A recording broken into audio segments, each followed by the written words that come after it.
नमस्कार, मैं हूं शिवांगी और आप देख रहे हैं सारा सच। आज इस वीडियो में जानेंगे आखिर चीते भारत से क्यों हो गए थे विलुप्त। तो चलिए वीडियो की शुरुआत करते हैं।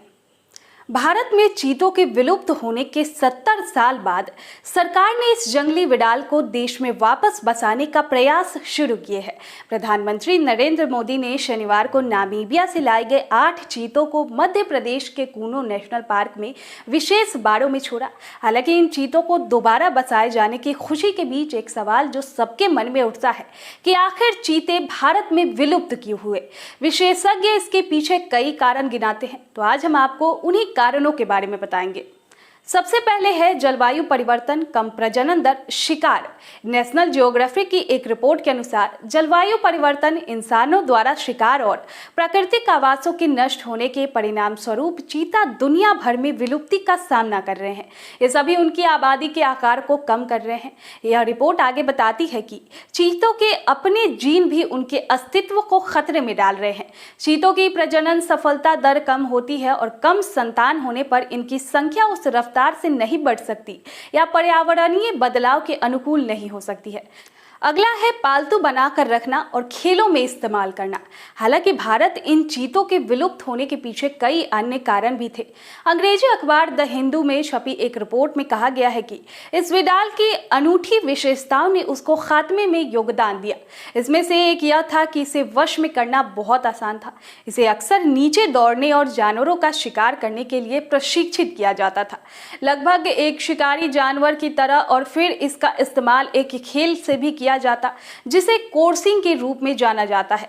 और इस तरह शिकार में उपयोग के लिए बड़ी संख्या में इन्हें बंधक बना लिया गया था। IFS अधिकारी परवीन कसवान द्वारा शेयर की गई वर्ष 1878 की एक तस्वीर भी चीतों की विलुप्ति के कारण पर एक रोशनी डालती है। इसमें चीतों को पालतू कुत्तों की तरह जंजीर से बांध कर दिखाया गया है। वहीं इंडियन एक्सप्रेस की एक रिपोर्ट में शिकार को भारतीय राजघरानों का पसंदीदा शगल बताया गया है जो सदियों से चला आ रहा है। चीता, जिसे वश में करना बहुत आसान था और बाघों की तुलना में कम खतरनाक था, का इस्तेमाल अक्सर भारतीय कुलीनों द्वारा शिकार के खेल के लिए किया जाता था।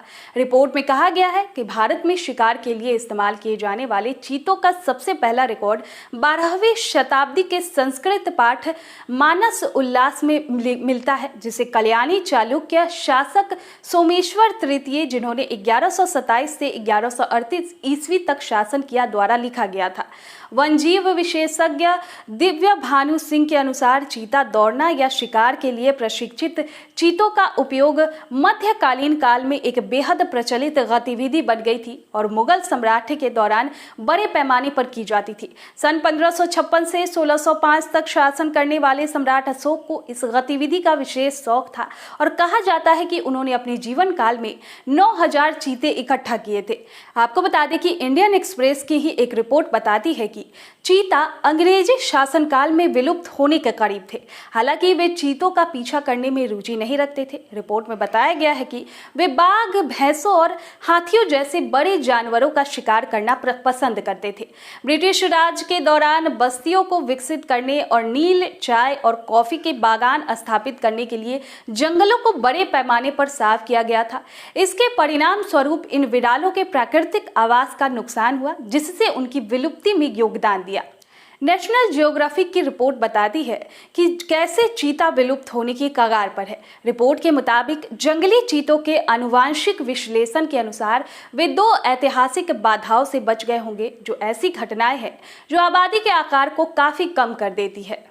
आज की वीडियो आपको कैसे लगी कमेंट बॉक्स में जरूर बताएं। ऐसे ही वीडियो को देखने के लिए देखते रहें सारा सच।